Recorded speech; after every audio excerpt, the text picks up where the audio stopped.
Hey guys, J-Mac here. So I figured it was about time that I make a new starter Witch Doctor guide. The one that I have here on my YouTube is pretty outdated, so I figured it was time for it, especially with the most recent patch that just came out last week, and the changes to some of the pets and things like that. So this build is going to be a pet build. We're going to do Torment 1. It could definitely do Torment 2, which is just a little bit too slow at the moment, and it's going to be just with all rares, no legendaries whatsoever, and limited Paragon points and limited gems also, to kind of simulate somebody that's newer to the game or new to the class and things like that. So let's go ahead and go over the spec first.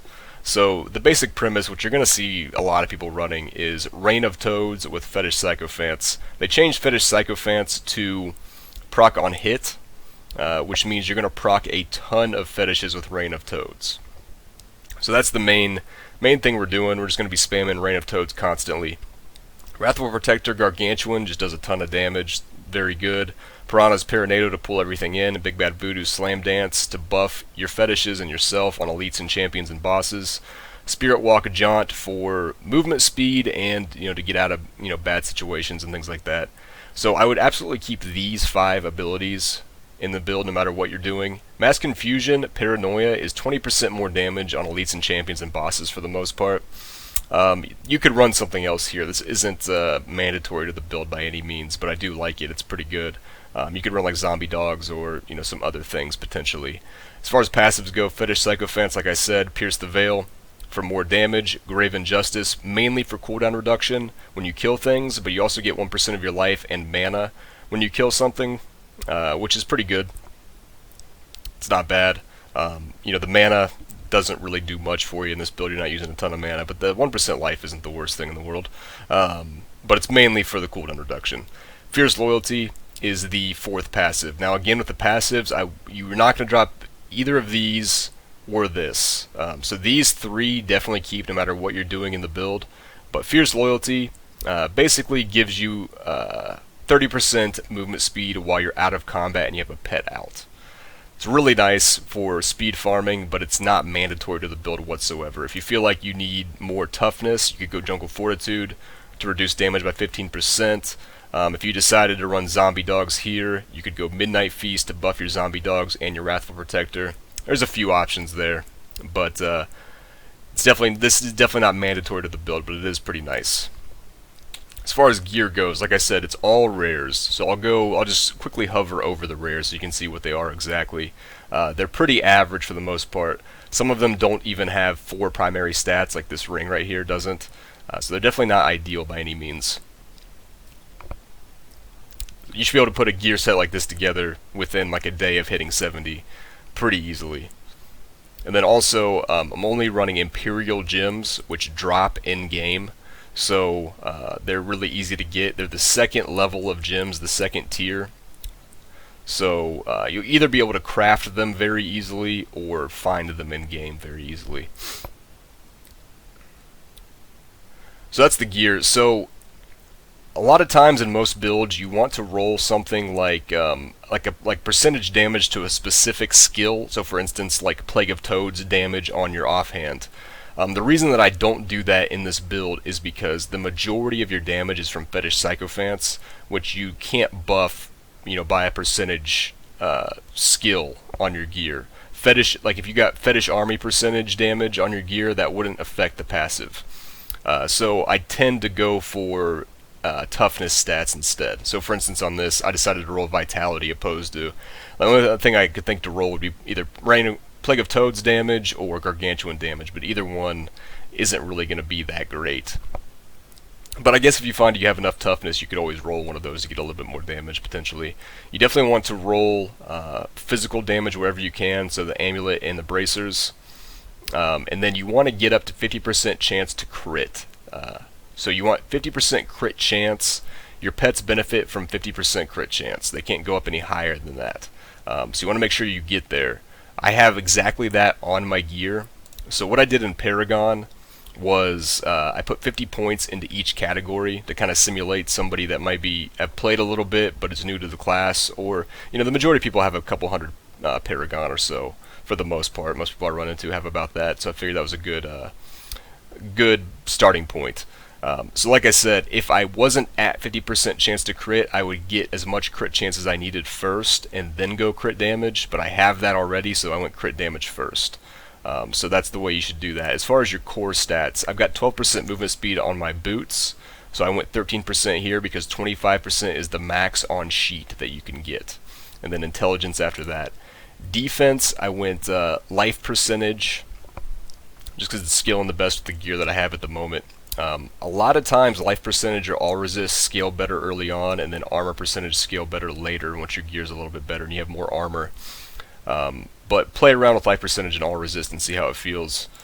And then life on hit and your utility first. And then you would go area damage next, unless you need gold. If you really need gold, you could go gold find next, I suppose.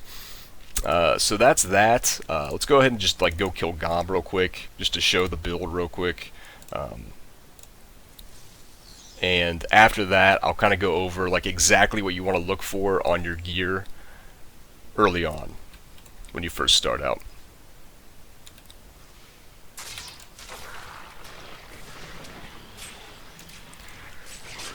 So whenever there's like 4 or 5 targets for Reign of Toads, fetishes spawn very quick. Like I've already got like 6 or 7 fetishes out right now. So if you can like gather them up with Paranado and drop Rain right on top of like 6 or 7, I mean look at that. I've already got pretty much an army of fetishes out doing work.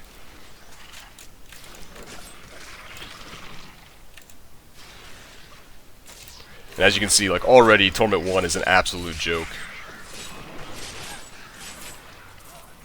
You do Torment 2 pretty easy.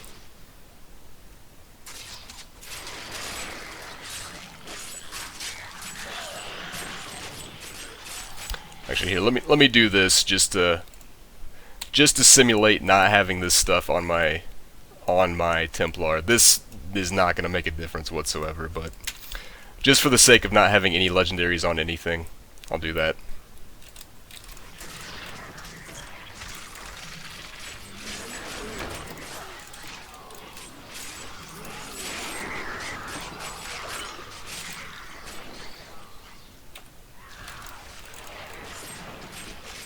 Alright, so we got a pack here. I'm gonna save my big bad voodoo for the boss.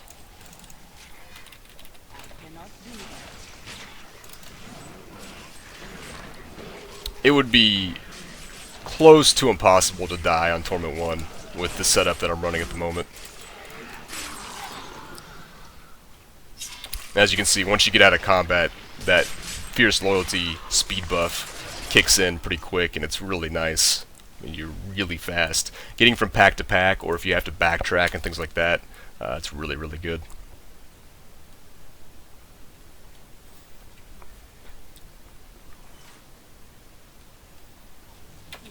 Alright, so we'll go ahead and drop all our buffs and our Wrathful Protector.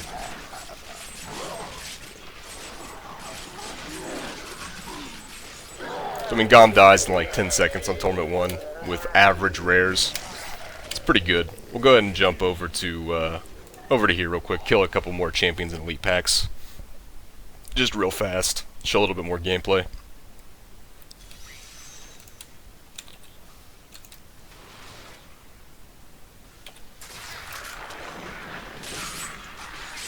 So I mean, for the most part on trash, you just Paranado, drop your Rain, summon your fetishes.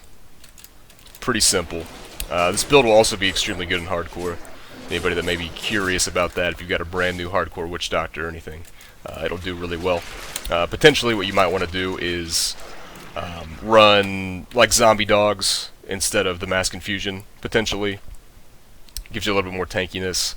Just because like you don't start out with fetishes, so sometimes it's kind of sketchy not having any pets out whatsoever when you first like start farming. But I would probably not run the dogs just because you get fetishes so quick. Now with the passive, they summon so fast.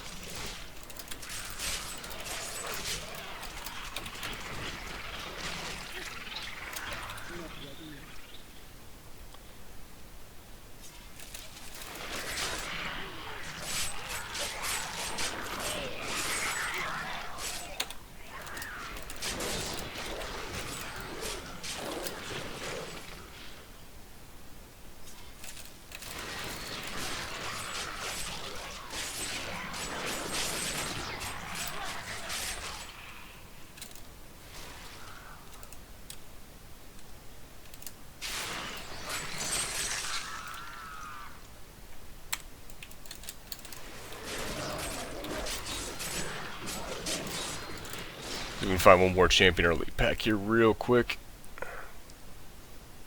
Maybe.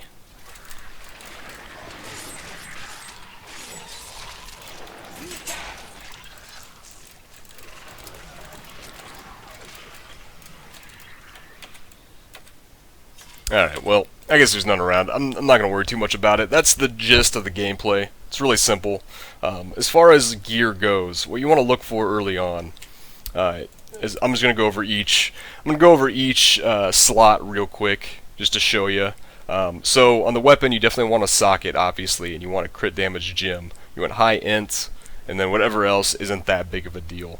But you definitely want a high damage weapon with a socket. As far as boots go, you definitely want high int, vitality, armor, and then you can go movement speed, or you can get all the movement speed in your Paragon points and go all resist or something like that potentially. As far as your offhand, you want high average damage, high int, vitality, crit chance, and then if you decide to go a percentage damage to a specific skill, you can do that. So you can go like Plague of Toads damage, or probably life percentage is what you want to do if you don't do that. As far as the rings go, you pretty much want to go trifecta rings. You want to get your toughness stats on your other pieces of gear and go trifecta rings and gloves. So you're going to want high int, attack speed, crit chance, crit damage. The crit chance and crit damage are much more important than the attack speed. And you can also potentially go vitality or average damage instead of attack speed, which is still fine.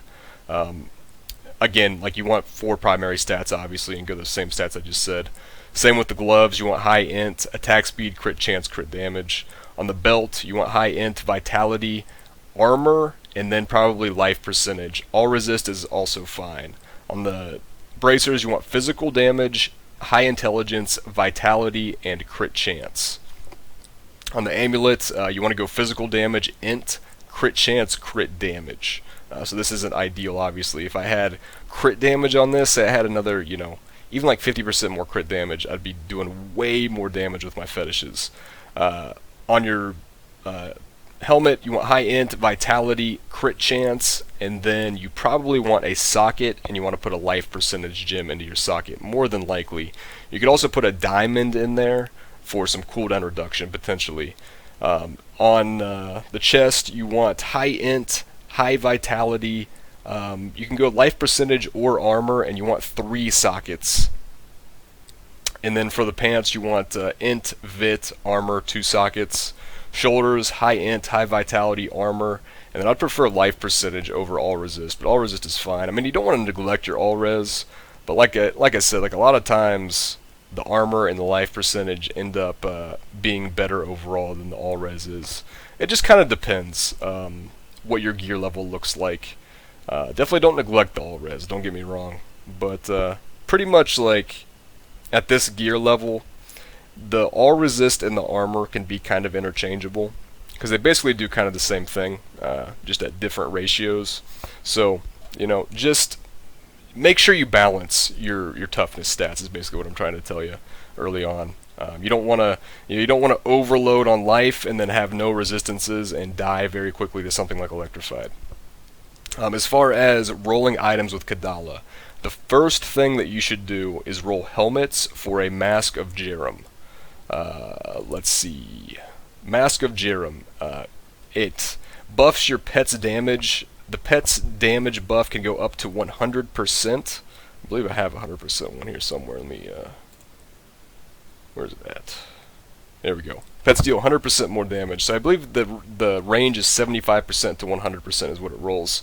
I mean, you're going to deal a ridiculous amount more damage. Like, the exact gear that I have right now, if I had a Mask of Jerem instead of the rare helmet that I'm using, I could do Torment 3 no problem with the mask. So, definitely roll for this first, roll helmets.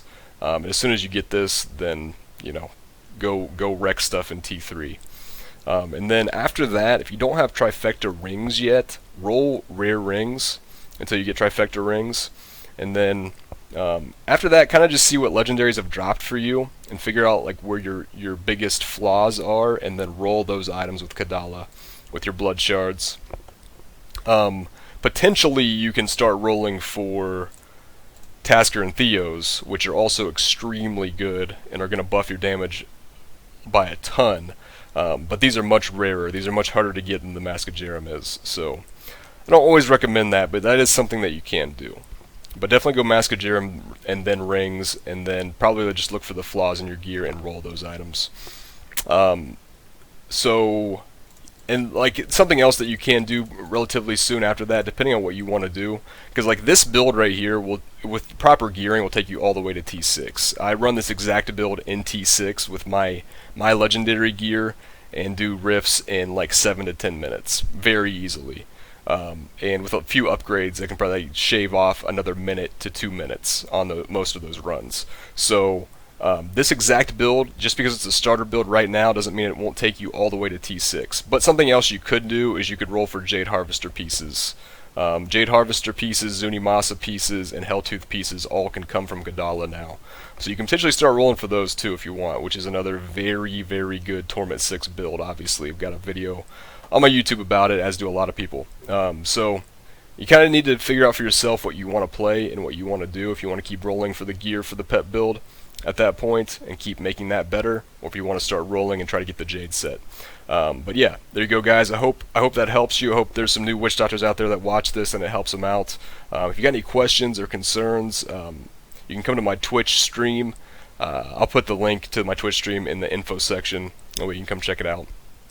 But yeah, guys, thanks for watching, and I will see you next time.